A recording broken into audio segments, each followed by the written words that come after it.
temperature protected. Visitors book එකේ එක වෙනම කියලා තියෙනවා.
Good morning to all of you.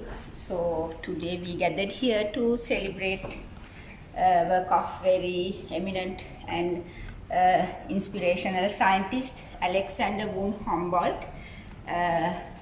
We deliver this program from the National Herbarium today on 15th of September 2020. So in the herbarium, the first session is regarding the historical collection of deposited in the herbarium. So may I invite Dr.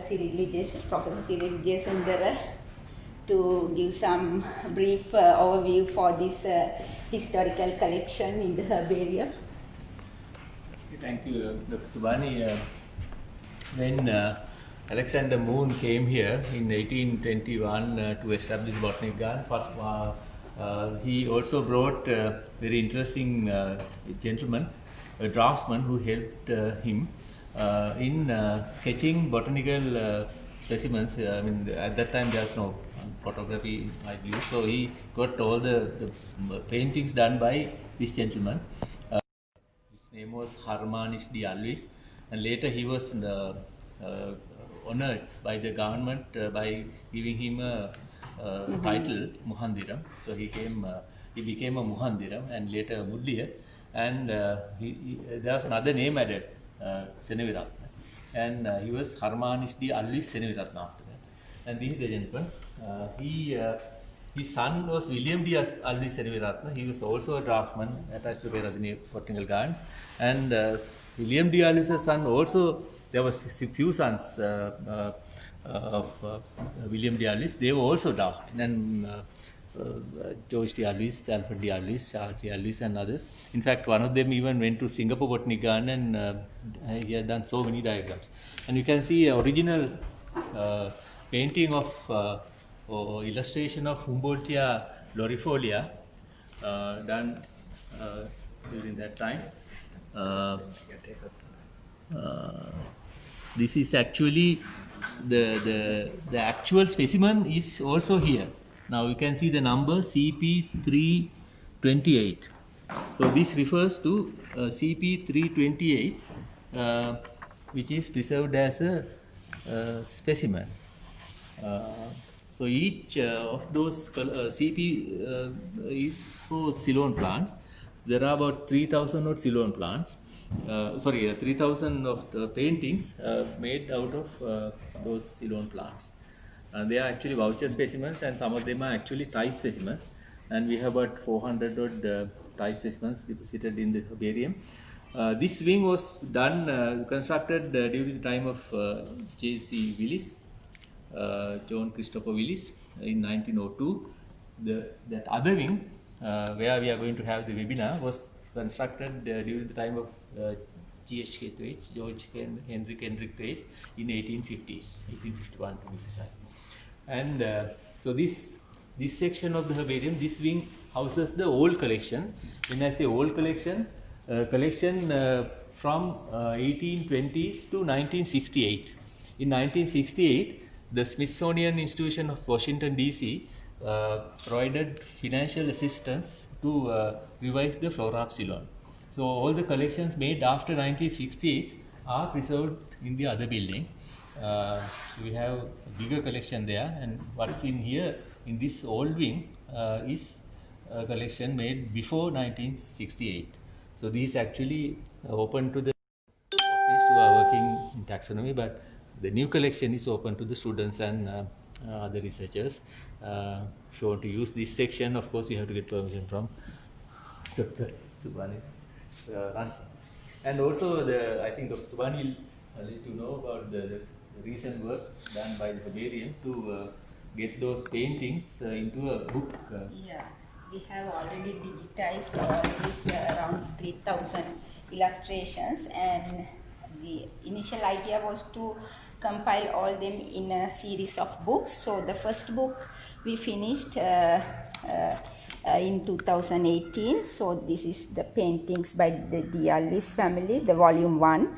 It's a collection of botanical illustrations from this great artist. It is in alphabetical order of the plant families. So we included first 8 plant families here. About nearly 300 illustrations are included, and the second volume is now finishing, and we will soon publish it, and it is going to be overall 8 volumes of this great art collection deposited in the herbarium. And because it is actually this original paintings are not open for all the people the researchers and scientists all the time.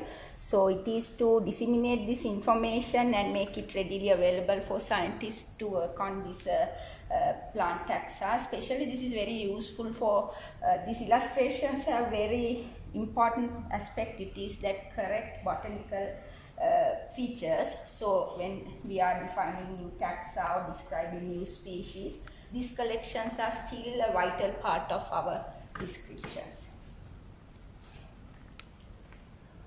So in total, the Peradeniya National Herbarium has about 170,000 dried plant specimens. And those are deposited in 2 collections, as Professor Vijay Sundara mentioned before. And we all maintain this collection according to international standards.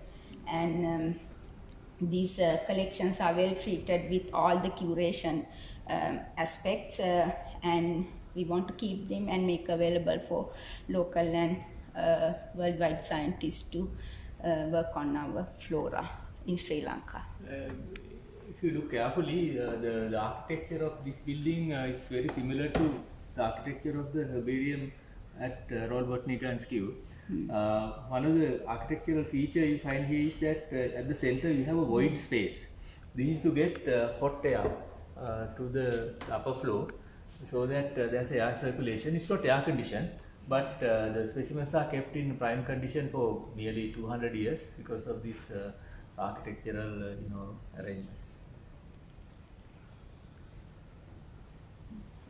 And even these the pillars, the cast iron pillars, are all imported from Scotland. And the dams and all these are coming from those days. The designs, the roof carvings and all that are intact, coming from 1902.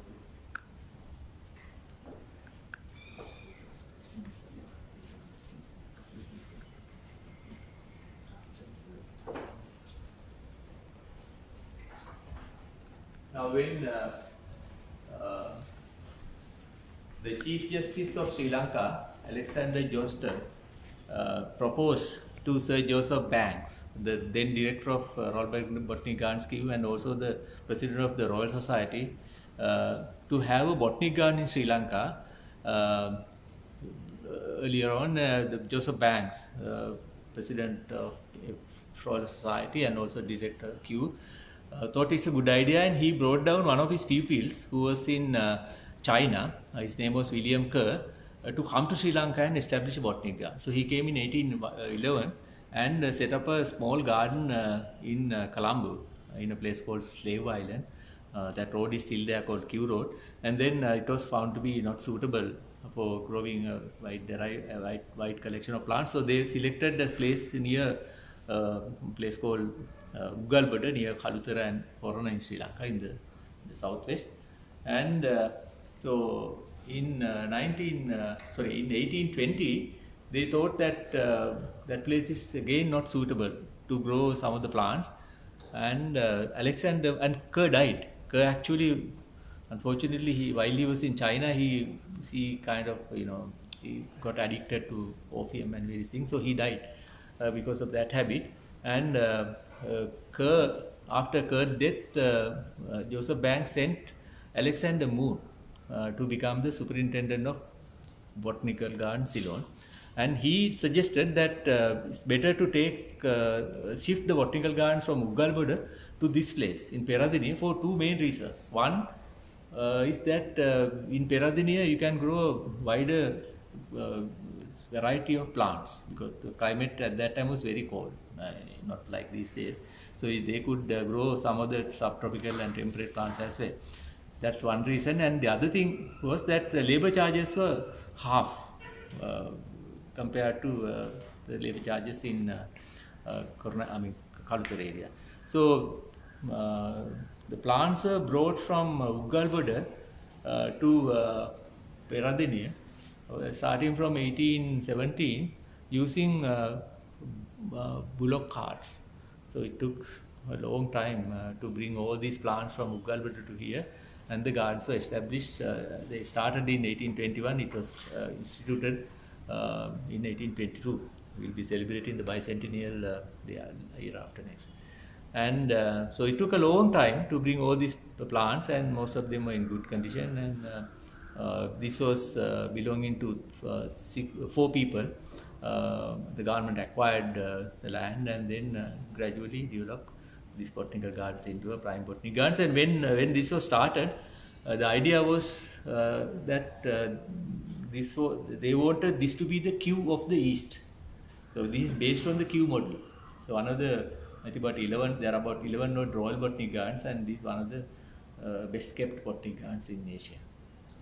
There's another thing, Cyril, that the same transport system using the bullock carts, I think they capitalized on it when they are collecting plants from the area that are being opened up for coffee plantations. So the forests were cleared for coffee plantations, and all the logistics required for that were taken by bullock carts. And I think Thwaites and others requested the planter community to send back the specimens they have collected using the same transport system. I think that's the correct version.